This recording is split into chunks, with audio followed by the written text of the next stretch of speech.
자, 반갑습니다. 신영진입니다. 제가 감기가 좀 걸려가지고, 이제 좀 오랜만에 좀 찍는데요. 자, 29장, 우리가 이제 28장까지, 우리가 AWT까지 다 살펴봤고요. 그리고 이제 29장에 들어왔는데, 자, 람다식인데요. 자, 이 람다식은 자바 1.8부터 JDK 1.8부터 이제 자바에서 이 람다식을 수용을 하면서 이제 어떻게 보면 이제 1.8이 나온 지 한 4년에서 한 5년 정도 넘었거든요. 그래서 넘었기 때문에 이제 현업에서 어느 정도 이 람다식을 사용하고 있다라는 얘기를 제가 들었기 때문에 그리고 그 시대에 발맞춰서 이제 람다식이라는 것도 여러분들이 강의를 통해서 알고 계셔야 그래도 어느 정도 이제 자바에 조금 뭐 이렇게 변화된 모습을 좀 맛볼 수 있지 않겠나 싶어서 처음엔 빼려고 하다가 그래도 같이 넣는 게 좋지 않겠나 싶어서 이렇게 넣었습니다. 뭐 여러분들도 뭐 아시겠지만 처음 들어보시는 분들도 많을 거예요. 근데 어렵게 생각하실 필요 없고요. 이 람다식은요, 우리가 이제 자바에서 우리 익명 구현 객체 있죠.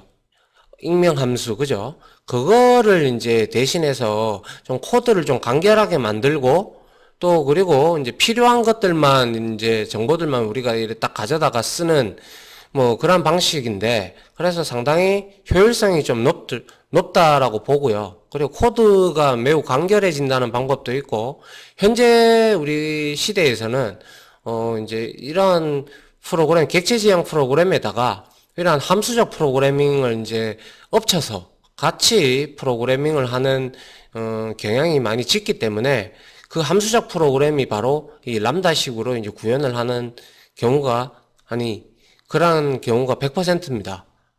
아시겠죠? 근데 뭐 람다식도 100% 좋냐? 좋지는 않은 경우도 있어요. 어떤 방법에 따라서는 이제 뭐 얘가 약간 늦어요. 뭐 속도적인 측면에서 바라봤을 땐. 그런데 워낙 코드가 간결하고 요즘에 하드웨어가 좋으니까요. 코드가 간결하고 그리고 뭐 여러 가지 장점들이 있기 때문에 이걸 수용해서 쓰지 않겠습니까? 그죠? 자, 그렇게 여러분들이 이해를 해주시고 한번 보도록 하죠. 자, 우리가 일단 람다식이라는 건요, 한번 봅니다. 함수적 프로그래밍이라고 돼 있어요. 자, 우리 함수가 뭐예요? 함수. 그죠? y는 fx다 이렇게 돼서 이게 우리는 함수라는 걸 알고 있어요. 그래서 x 값이 무엇이냐에 따라서 이 y 값이 결정이 되죠. 그래서 이거는 우리 수학 시간에 거의 다 배운 거죠. 그죠? 물론 뭐 중학생들이 이걸 보고 있어. 중학생들도 요즘에 함수 배우니까요. 그죠? 자, 그래서 y는 fx의 형태의 함수로 구성된 이러한 프로그래밍 기법인데, 객체 지향 프로그래밍 기법도 힘들어 죽겠는데 무슨 또 함수로 된 프로그래밍 기법까지 더하냐? 뭐 이렇게 물어보시는 분도 있을 겁니다. 간혹 가다가. 하지만 일단은 공부하는 김에 여러분들도 이 람다식을 기분 좋게 좀 공부를 하셨으면 좋겠어요. 써보시다 보면 익숙해지면 상당히 편리하다라는 걸 여러분들도 느낄 수가 있습니다. 아시겠죠? 자, 이렇게 돼서 데이터를 매개값, 그러니까 요게 이제 데이터가 되겠죠. 이걸 매개값으로 우리가 전달을 하고 결과를 받는 코드들로 구성이 되어 있는데, 결과를 받을 수도 있고 받지 않는 경우도 있습니다. 물론. 그리고 이러한 람다식은 함수적 프로그래밍은 객체 지향 프로그래밍보다 좀 더 효율적인 경우가 있는데요. 그게 바로 이제 우리가 대용량 데이터를 처리할 때 만약에 우리가 지금까지 컬렉션을 배웠지 않습니까? 그죠? 컬렉션에서 리스트나 셋이나 맵이나 이런 계열을 통해서 여러 가지 데이터들을 우리가 담아서 처리를 할 때, 그때 컬렉션에는 전부 다 객체만 들어가잖아요. 그죠? 객체만 들어가다 보니까 숫자나 이런 걸 넣을 때 우리가 포장 객체로 이렇게 래퍼 클래스로 이렇게 변환을 해서 자동 박싱이다 언박싱을 통해서 우리가 이렇게 처리를 하지 않습니까? 그런데 이렇게 처리하는 것보다 우리는 숫자가 바로 나오는 대로, 정수는 정수대로, 실수는 실수대로 바로바로 처리하는 것이 속도적인 측면에서 바라봤을 때는 좀 유리하죠. 그래서 이렇게 쓸 수가 있다라는 거고요. 또 아울러 멀티코어 CPU에서 요즘에는 멀티코어 CPU가 아닌 CPU는 없어요. 그죠? 전부 다 뭐 듀얼 코어도 이제 옛말이고요. 이제 쿼드 코어가 기본이고 이제 뭐 트리플 코어까지 올라가고 있고 뭐 이제 계속해서 발전을 해 나갈 겁니다. 그죠? 그러려면 데이터를 이렇게 우리가 패럴리즘 병렬 처리를 하고 취합할 때 객체보다는 함수가 유리하다는 거죠. 함수를 호출하면 되니까요. 그죠? 또 아울러 우리가 AWT에서 이벤트를 봤는데요. 이벤트 지향 프로그래밍이라고 돼 있어서 요즘에는 전부 다 무조건 이벤트가 터지면 그거의 근원지에 따라서 핸들러 함수가 실행이 되죠. 우리가 이제 앞에서 AWT 할 때도 이제 핸들러 함수가 이제 우리가 만들어 놓으면 핸들러 메서드가 움직이죠. 그죠? 그런 것처럼 적합하다라고 되어 있어서 반복적인 이벤트 처리는 핸들러 객체보다는 그죠? 따로 우리가 객체를 만들어서 그때 이제 생성을 해서 거기에 필요한 메서드를 오버라이딩을 하는 그런 형태로 우리가 했다면 이제는 핸들러 함수를 만들어서 이제 호출하는 형태로 이제 가는 게 이제 적합하지 않겠느냐라는 게 바로 함수적 프로그래밍에 대한 내용이고요. 아직까지 여러분들이 완벽하게 다 이해할 거라고는 절대 생각하지 않으니까 요렇게 한번 들어보시고 또 같이 실습을 해보면서 아하, 이게 이런 측면에서 좋구나라는 걸 여러분들이 스스로 느낄 수 있을 겁니다. 저 역시도 이 함수적 프로그래밍, 즉 람다식을 회사에서 그러니까 현업에서는 한 번도 사용을 해보지 않았어요. 왜냐? 제가 퇴사하고 나서 이게 나왔기 때문에 저도 이걸 따로 공부를 해봤고 그리고 해보니까 괜찮았고 이러한 경우에 많이 쓰이겠다라는 걸 느꼈기 때문에 제가 이 부분을 넣었다라고 여러분들이 좀 생각을 해주시면 좋겠습니다. 그래서 현대적 프로그래밍 기법은요, 객체지향 프로그래밍 더하기 함수적 프로그래밍이 됩니다. 그래서 이제 이게 상당히 중요한데요. 그리고 제가 여러분들한테 AWT를 하면서 AWT는 FX의 근간이 되는 기본적인 개념을 담고 있다라고 말씀을 드렸습니다. 그런데 FX로 넘어가게 되면 이 람다식이 아주 자주 등장을 합니다. 제가 그렇게 코드도 많이 쳐놨고요. 그래서 이 람다식을, 기본적인 람다식을 그래도 여러분들이 어느 정도 이제 볼 줄 알아야 FX에서도 여러분들이 아하, 이게 람다식으로 됐구나라는 걸 여러분들이 이해를 하기가 나름대로 좀 수월하기 때문에 이 장을 넣었다라고 생각을 해 주시기 바랍니다. 됐죠? 자, 요게 바로 함수적 프로그래밍이고요. 자, 그 다음에 이제 람다식이 이제 자바에서 이제 1.8부터 함수적 프로그래밍을 위해서 람다식을 지원을 하는데요. 자, 람다 익스프레션 해가지고요. 언어 차원에서 제공을 합니다. 그래서 우리가 람다 계산법에서 사용된 식을 프로그래밍 언어에다가 접목을 시켜서 그대로 해놨어요. 그래서 제가 앞서 말씀드린 대로 익명 함수를 생성하기 위한 기본적인 식이라고 보시면 돼요. 그리고 이제 자바에서, 즉 오라클이죠. 오라클에서 이 람다식을 수용한 이유라는 게 바로 앞서 설명드린 대로 코드가 매우 간결해진다. 그리고 컬렉션 요소, 즉 대용량 데이터를 말하는 거죠. 이런 것들을 우리가 나중에 필터링이나 혹은 매핑을 해서 쉽게 이제 코드를 줄이면서 집계할 수 있는 기능을 제공을 하기 때문에 이 람다식을 자바뿐만 아니라 C++도 마찬가지고요. 객체 지향 프로그래밍에서는 람다식을 다 수용을 했어요. 그래서 이제 이 람다식은 반드시는 아직까지는 아니지만 앞으로 향후 배워야 될 내용이라서 이렇게 제가 설명을 드리는 겁니다.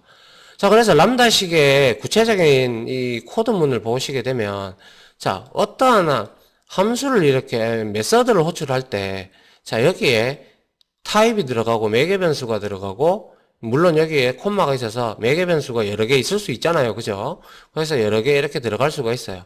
이걸 가지고 이제 여기에 이제 실행문을 만들어낸다는 거예요. 좀 생소하시죠? 그죠? 그래서 람다식이다. 매우 생소하다. 하지만 계속 보면 익숙해진다 라고 되어 있고요. 타입 매개 변수는 요 매개 변수는 우리가 수학에서 x값에 y는 fx 할 때 x값에 해당이 되고요. 실행문은 y값은 이 실행문에 해당이 된다라고 여러분들이 일단 생각을 해 주시면 좋겠습니다. 알겠죠? 자, 그러면 그 다음 장을 한번 볼까요? 우리가 그 다음 장을 한번 보면, 자, 람다식은, 자, 자바는 람다식을 함수적 인터페이스의 익명 구형객체로 취급을 하는데요. 자, 람다식이라고 하면 매개 변수를 가진 코드 블록이고요. 이게 곧 바로 익명 구형객체가 됩니다. 그리고 여기서 여러분들이 제가 앞서서도 인터페이스 할 때 설명을 잠깐 드렸었던 것 같기도 한데, 이 함수적 인터페이스라는 게 뭐냐? 이게 중요한 거죠. 모든 인터페이스가 이 람다식을 받아들이는 건 아니에요.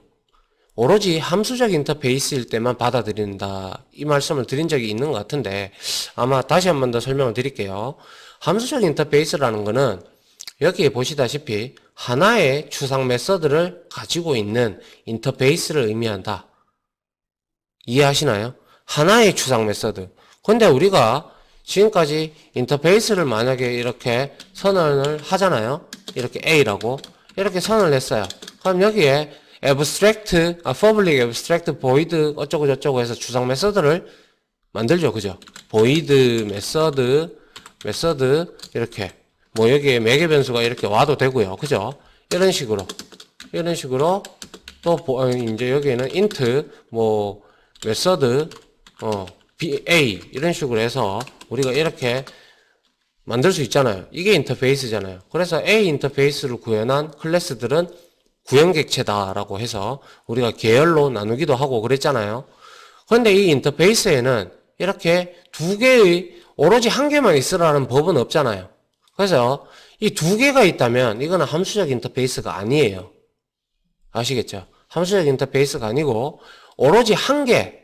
이게 만약에 없고요. 이게 만약에 없고 이거 하나만 A에 존재한다면 A는 함수적 인터페이스에 해당이 됩니다. 아시겠죠? 오로지 추상 메서드가 only one, 한 개만 가지고 있는 게 바로 함수적 인터페이스라고 우리가 얘기를 합니다. 됐죠? 자, 그래서 한번 봅니다. 자, 러너블이라는 거 우리 스레드 할 때 배웠어요. 그죠? 러너블이라는 인터페이스 안에는 이렇게 public void run이라는 run 메서드가 오로지 하나만 존재하죠. 그죠? 하나만 존재하기 때문에 이거는 람다식으로 얼마든지 변경이 가능하다라는 거예요. 알겠죠? 람다식으로 우리가 대입이 가능하다라는 거예요. 그래서 이렇게 러너블 객체를 만들고 이 러너블에다가 요렇게 우리가 코드를 주는데요. 이게 람다식인데요. 갈로 열고 갈로 닫고 안에는 뭐가 들어오느냐? 매개 변수가 들어와요. 그런데 이 러너블에 이 추상 메서드는 매개 변수가 없다 그죠? 없기 때문에 여기에 아무것도 기재를 하지 않았어요. 그리고 여기에 이제 실행부 런 메서드의 실행부가 바로 여기에 블럭에 들어간다는 거예요. 그래서 결과론적으로 이렇게 되어 있는 이걸 러너블이니까 인터페이스니까 이렇게 우리가 구현을 했다면 익명 구현 객체죠. 이거 우리 많이 했어요. 그죠? 위에 코드는 수도 없이 했다. 맞죠? 그래서 이렇게 되어 있는 코드를 우리가 이렇게 바꿀 수 있다라는 거예요. 무슨 말인지 이해가 가십니까? 그럼 만약에 이 인터페이스 A에 이 메서드 int A 이렇게 있다면 우리는 어떻게 람다식으로 바꿀 수 있을까요? 그렇죠. A 이렇게 A 하고요. 그 다음에 여기에 지금 매개 변수가 한 개 있다 그죠? 그래서 A 이렇게 넣고 이렇게 넣고 자 이렇게 해서 자 여기에다가 여기에 오버라이딩 된 내용이 이제 익명 구형 객체의 실제 내용이 여기에 이렇게 들어가주면 된다라는 거예요. 무슨 말인지 이해가 가십니까? 이게 람다식의 표현 방법입니다. 그러면 자 여러분들이 보실 때 이렇게 만드는 코드보다 이렇게 만드는 코드가 간편하죠. 그죠? 볼 줄만 안다면 말이죠. 맞나요? 그래서 볼 줄만 아신다면 이게 훨씬 더 우리 눈에는 보기도 수월하고 코드도 간결하다라는 걸 우리가 알 수가 있다. 맞죠? 자, 그렇게 여러분들이 이해를 하시면 될 것 같아요. 자, 그런데 이러한 람다식에도 여러 가지 이제 방법이 기본 문법들이 있는데요. 이 기본 문법들을 우리가 한번 살펴볼 필요가 있겠다. 그죠? 그래서 자, 한번 봅니다. 함수적 스타일의 람다식 작성법 해서 앞에서 방금 제가 보여드렸지만, 자, 타입하고 매개 변수가 이렇게 오는데요. 자, 그리고 실행문이 와요. 그런데 이렇게 우리가 기본적으로 int a 해서 이렇게 구현부를 오버라이딩한 이 블럭을 이렇게 만들 수가 있죠. 그런데 이제 이렇게 다 쓰기도 좀 뭐 하니까 우리가 약식 표현으로 여러 가지를 만들 수가 있는데요. 그게 이제 6가지 정도가 되는데, 자, 한번 보죠. 자, 첫 번째 매개 타입은 런타임 시에 이 매개 타입 요거 말입니다. 요거는 실행 시에 우리가 런타임 시의 대입값에 따라서 자동 인식되므로 이 타입은요, 컴파일러가 이 람다식을 썼다면 얘가 함수적 인터페이스네 가봅니다. 가봐서 거기에 타입이 뭐냐 그걸 알아내요. 얘가 알아내서 그냥 이렇게 쓰시면 돼요. 아시겠죠? 이렇게 쓰시고 자 그대로 이렇게 쓰셔도 됩니다. 그래서 타입을 이렇게 안 적어도 생략이 가능하다라는 거예요. 왜? 컴파일러가 가서 함수적 인터페이스인지 먼저 확인을 하고 그 타입이 매개 변수가 뭔지 타입을 확인해 온다는 거죠. 아시겠죠? 그래서 이 타입은 이렇게 생략이 가능하고요. 또한 아울러 이 매개 변수가 한 개라면 매개 변수가 한 개만 있다면 이 괄호도 생략이 이렇게 가능합니다. 아시겠죠? 물론 하나도 없다면 매개 변수가 없다면 이거 괄호 생략하면 안 됩니다. 아시겠죠? 그리고 또한 실행문이 하나라면 이렇게 하나라면 이거 중블럭은 우리가 없어도 이제 생략을 해도 된다는 거죠. 이렇게 아주 간략해졌죠, 그죠? 그리고 매개 변수가 없다면 제가 괄호는 생략이 불가하다라고 말씀을 드렸고요. 또한 리턴 값이 있는 경우도 있잖아요, 그죠? 그럴 때는 이렇게 리턴문을 적어줘도 되는데 리턴문도 역시 중괄호 안에 이렇게 리턴문만 딱 덩그러니 존재한다면 이 리턴문은 생략이 가능합니다. 또한 한 문장이니까 이거 역시 생략 가능하고요. 그런데 매개 변수가 한 개일 때거나 한 개일 때는 이렇게 우리가 소괄호를 생략이 가능한데 매개 변수가 없거나 혹은 한 개를 초과할 때 2개 이상이 될 때는 이 괄호를 여러분들이 반드시 이렇게 해줘야 된다는 거예요. 무슨 말인지 이해가시죠? 자, 그래서 이렇게 되는데요. 근데 개인적으로 여러분들한테 좀 말씀을 드리고 싶은 것은 이거까지는 좋아요. 그죠? 이거까지는 뭐 좋은데 이렇게 리턴문이 있다면 이렇게 적어줘도 되지만 리턴문은 저 같은 경우는 저라면 이 리턴문은 적어줄 것 같습니다. 왜냐하면 그래야 아무리 이 리턴문을 생략해도 되지만 리턴문을 적어줘야 그래도 아하 이게 리턴 값이 있구나 라는 걸 우리가 알 수가 있기 때문에 이제 다른 사람들이 봤을 때 가독성을 봤을 때는 적어주는 게 안 좋겠나라고 저는 이거는 그렇게 생각을 합니다. 물론 여러분들은 생략을 하고 싶은 사람들은 얼마든지 이렇게 생략을 하셔도 뭐 상관은 없다라는 거죠. 아시겠죠? 그래서 이렇게 6가지 약식 표현이 있는데 자 타입은 얼마든지 컴파일러가 유출을 해오기 때문에 생략이 가능하고요. 한 개 있을 때는 매개 변수가 한 개일 때는 이 소괄호를 없애도 됩니다. 생략 가능하고요. 역시 실행문조차도 한 문장이라면 생략 가능하고요. 리턴문 역시 하나라면 생략 가능하고 이렇게까지 우리가 줄일 수가 있다라는 거죠. 아시겠죠? 저는 근데 리턴문은 계속 써왔기 때문에 남들이 볼 때 좀 그래도 가독성이 좋으려면 리턴문은 써주는 게 안 좋겠나라는 생각이 저는 듭니다. 됐습니까? 이게 바로 람다식의 기본 문법이 될 거고요. 그 다음 한번 볼까요? 자, 그 다음에 이제 타겟 타입과 그리고 함수적 인터페이스.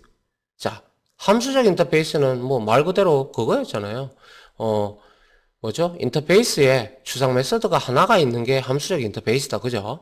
그리고 이제 타겟 타입이라는 게 바로 이제 요거예요. 요게 이제 타겟 타입인데 인터페이스 자체를 우리가 타겟 타입이라고 보시면 돼요. 아시겠죠? 그래서 람다식이 대입되는 인터페이스를 우리는 타겟이라고 보시면 돼요. 얘가 어떻게 여기에 추상 메서드가 있으니까 이 추상 메서드를 람다식에서 어떻게 구현할 건데 이거잖아요. 그죠? 그렇기 때문에 얘는 타겟 타입이 이렇게 되는 겁니다. 됐죠? 그리고 익명 구형 객체를 만드는 게 곧 람다식을 만드는 거잖아요. 그죠? 그래서 만들 때 사용할 인터페이스가 바로 타겟 타입이라는 거예요. 자, 그리고 함수적 인터페이스라고 했는데 이거는 추상 메서드가 한 개 있는 걸 의미한다라고 말씀을 드렸고요. 그리고 자, 모든 인터페이스는 람다식의 타겟 타입이 될 수 있습니까? 제가 없다라고 했어요. 왜? 여러분들이 인터페이스를 어떻게 구현하느냐에 따라서 추상 메서드가 한 개일 수도 있고 아니면 10개일 수도 있고 아니면 n개일 수도 있잖아요. 그죠? 그렇다라는 것은 한 개만 함수적 인터페이스로 받아들인다라고 제가 말씀을 드렸잖아요. 그렇기 때문에 모든 인터페이스는 전부 다 람다식을 수용할 수가 없다라는 거죠. 아시겠죠? 자, 그래서 람다식은 하나의 메서드를 정의하기 때문에 하나의 추상 메서드만 선언되어 있는 인터페이스만 타겟 타입으로 될 수가 있다. 상당히 중요하죠. 그죠? 상당히 중요하고요. 또한 함수적 인터페이스는 재차 말씀드리지만 하나의 인터페이스에 하나의 추상 메서드만 선언된 인터페이스를 말하는 게 바로 함수적 인터페이스고요. 그리고 이렇게 어노테이션이 하나 있는데요. 어노테이션에서 펑셔널 인터페이스라고 되어 있어요. 펑션이 함수잖아요. 그리고 인터페이스, 함수적 인터페이스라는 뜻이죠. 이 어노테이션은 1.8부터 추가가 됐는데, 자, 이 펑셔널 인터페이스라는 어노테이션을 붙여주면요. 이거는 컴파일러한테, 야, 내가 이 인터페이스를, 함수적 인터페이스로 만들었으니까, 한번 체크해줘. 강하게 컴파일 체크를 해달라. 그런 뜻이거든요. 그래서 통상 붙여주는 게 권장이긴 하는데 필수는 아닙니다. 아시겠죠? 필수는 아니고 그냥 그래도 써주는 게 안 좋겠습니까? 그죠? 얘는 함수적 인터페이스다. 이렇게 어노테이션을 주면 어떤 현상이 일어나냐면요. 여러분들이 인터페이스를 이렇게 선언을 하고요. 여기에 추상 메서드를 하나만 이렇게 선언하고 여기에다가 어노테이션을 넣었다면 얘가 문제 없는데 여기에 두 개의 추상 메서드를 넣으면 이 함수적 인터페이스, 펑셔널 인터페이스 어노테이션에 의해서 여기에 바로 빨간 줄이 올라옵니다. 야, 이거는 함수적 인터페이스가 아니다. 라고 이렇게 나옵니다. 알겠죠? 자, 그래서 하나의 추상 메서드만 가지는지 컴파일러가 체크하도록 하는 게 바로 이 펑셔널 인터페이스라는 어노테이션입니다. 아시겠죠? 두 개 이상의 추상 메서드가 선언되어 있으면 컴파일 오류를 발생시킨다라고 제가 말씀을 방금 드렸고요. 자, 그리고 이제 매개 변수와 리턴 값이 없는 람다식은 어떻게 할 거냐? 자, 보시죠. 자, 펑셔널 인터페이스라고 이렇게 줬고요. 그리고 인터페이스를 선언했는데, 자, public void. 리턴 값이 없다, 그죠? void니까. 그리고 매개 변수도 없다, 그죠? 맞죠? 이런 거 같은 경우는 우리가 이렇게 fi 해서 여기에 매개 변수 없으니까 당연히 갈로는 생략하면 안 되고, 그리고 여기에다가 우리가 실행할 코드, 즉 이 메서드를 오버라이딩을 해서 여기에 실행될 내용을 여기다가 기재를 해주고, 그리고 난 후에 우리가 fi에 메서드 근본이 myfunctional interface니까 fi.method를 이렇게 호출하면 여기에 있는 블락에 있는 실행문이 실행이 된다는 겁니다. 아시겠죠? 자, 그래서 여기에 제가 적어놨는데 하나의 추상 메서드만 가지고 있어 함수적 인터페이스에 해당이 되죠. 그죠? 하나만 있으니까. 아울러 annotation, functional interface annotation이 붙어 있어 컴파일러로 하여금 체크토록 작성을 하는 것이다. 두 개 이상이면 제가 이렇게 예외가 발생을 한다라고 제가 말씀을 드렸습니다. 자, 됐습니까? 이게 바로 타겟 타입과 함수적 인터페이스에 대한 내용을 이렇게 설명을 드렸고요. 자, 그리고 한번 봅니다. 자, 그리고 매개 변수가 있는 람다식. 아까는 매개 변수가 없고 리턴 값도 없는 거였어요. 근데 이번에는 매개 변수가 있는 거다. 그죠? 매개 변수는 존재하고 리턴 값이 없다는 거죠. 이거는 이렇게. 그죠? 이렇게 해서 만들어주면 된다는 거예요. 그런데 하나니까 이렇게 갈로를 생략을 해도 된다는 거고, 또한 여기에서 호출할 때 우리가 자 매개 값인 int 타입을 넣어줘야죠. 그죠? 5를 넣어주면 여기에서 이 5가 사용이 되어진다는 거죠. 됐습니까? 이게 바로 이제 매개 변수가 있을 때 람다식이 이렇게 사용이 된다라는 거고요. 그 다음에는 이제 리턴 값이 있는 람다식도 있죠. 매개 변수도 있고 리턴 값도 이렇게 존재한다 그러면 우리가 앞서 봤던 약식 표현에서 리턴문을 써주면 되죠. 그래서 이렇게 xy 두 개니까 갈로를 생략할 수가 없겠다. 그죠? 그리고 자 여기에서 우리가 이렇게 이 메서드에 오버라이딩을 해서 여기다가 실행문을 쭉 여기다가 적고 그리고 리턴 값을 여기다가 뭡니까? int 타입으로 우리가 맞춰줘서 리턴을 해줘야 되겠죠. 그래서 여기에서 리턴을 int 타입으로 해주니까 int로 이렇게 받아줄 수가 있는 거죠. 맞습니까? 그래서 fi.method 하면 여기에서 만약에 이게 리턴 값이 2하고 5를 x하고 y를 곱했다 그러면 10이 넘어올 것이고요. 더했다면 7이 들어올 거고요. 빼기를 했다면 마이너스 3이 들어올 거고 뭐 이렇게 되겠죠. 그죠? 이런 요 구현에 따라서 내용은 달라지겠죠. 맞습니까? 자, 그 다음에 이제 밑에 여기에 보면 자 이렇게 되어 있다면 이거는 이렇게 생략이 가능하다라는 거 이미 잘 알고 있고요. 자, 그리고 자 return sum xy 이렇게 되어 있어요. 그럼 여기 구현부에서 익명 구현 객체를 만드는 이 구현부 여기에서 실행문에서 자 return에서 sum을 호출했단 말이죠. 그러면 외부에 어떠한 sum이라는 메서드가 있다라는 뜻이죠. 그러면 그 값을 이제 여기에서 int로 여기에서 return을 해주니까 이 sum의 return 값이 역시 int겠죠. 맞습니까?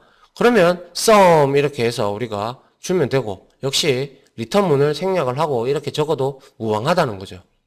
근데 뭐 이렇게 적어주는 게 오히려 가독성은 좋겠죠. 뭐 요거는 생략할 값이라도 그죠? 그래서 지금 현재 이거는 밑에 거 두 번째는 x와 y의 값을 가지고 또 다른 sum을 호출한다는 거죠. 호출해서 이건 더하겠죠. 그죠? 더한다면 우리가 fi.method 이렇게 호출하고 10과 5를 준다면 15가 리턴이 되겠죠. 맞습니까? 자, 그러한 형태로 우리가 사용할 수 있는 게 바로 람다식이다. 리턴 값이 있는 람다식. 매개 변수도 한 개 초과가 됐죠. 두 개가 있으니까 이 생략이 불가가 되겠죠. 됐습니까? 자, 그리고 한번 볼까요? 그리고 요까지만 설명을 드리고, 이론 강의를 하나 끊도록 하죠. 자, 클래스 멤버와 로컬 변수의 사용인데요. 자, 우리가 중차 클래스 했었다. 그죠? 중차 클래스인데, 한번 봅니다. 클래스의 멤버로도 우리가 이제 람다식을 사용을 할 수가 있는데요. 한번 보도록 합니다. 자, 람다식 실행 블럭에는 클래스의 멤버인 필드와 메서드를 제약 없이 우리가 사용이 가능한데요. 람다식의 실행 블록 내에서는 this는 람다식을 실행한 객체의 참조이다 이렇게 되어 있는데 일단 이 두 가지의 설명은 놔두고 이 소스부터 한번 보죠. 소스를 봤을 때 자, this example이라는 거는 외부 클래스죠. 그죠? 그리고 클래스 inner 이건 내부 클래스예요. 그죠? 그런데 자, public int outer field 했어요. 이거는 외부 클래스의 필드가 되죠. 맞죠? 그리고 inner field는 내부 클래스의 필드가 될 겁니다. 그리고 자, 메서드 해서 이제 void 메서드 했는데 여기에 지금 보시다시피 메서드의 구현부를 이렇게 한번 보시면 어떻게 돼 있어요? 여기에 지금 람다식이 들어가 있다. 그죠? 그래서 람다식이 이렇게 들어가 있는데 매개 변수는 없다라고 되어 있고요. 실행부가 여기서부터 여기까지예요. 맞나요? 맞죠? 그렇게 이렇게 되어 있다면 우리는 어떻게 하면 됩니까? 그죠? 아우터 필드를 찍으려고 그러면 그냥 아우터 필드 지금 이름이 같지 그러면 다르죠. 요거하고 요 이름과 요 이름이 다르니까 이렇게 아우터 필드 이렇게 외부 클래스로 접근이 가능하고 자유자재로 왔다 갔다 할 수 있으니까 우리는 내부 클래스를 쓴다고 했잖아요. 그죠? 그래서 아우터 필드 이렇게 접근을 해도 되고요. 만약에 혹여 이 아우터 필드가 이름이 여기도 아우터 필드, 여기도 아우터 필드라면 어떤 걸 호출해가지고 이걸 찍어야 될지 모호성이 발생하잖아요.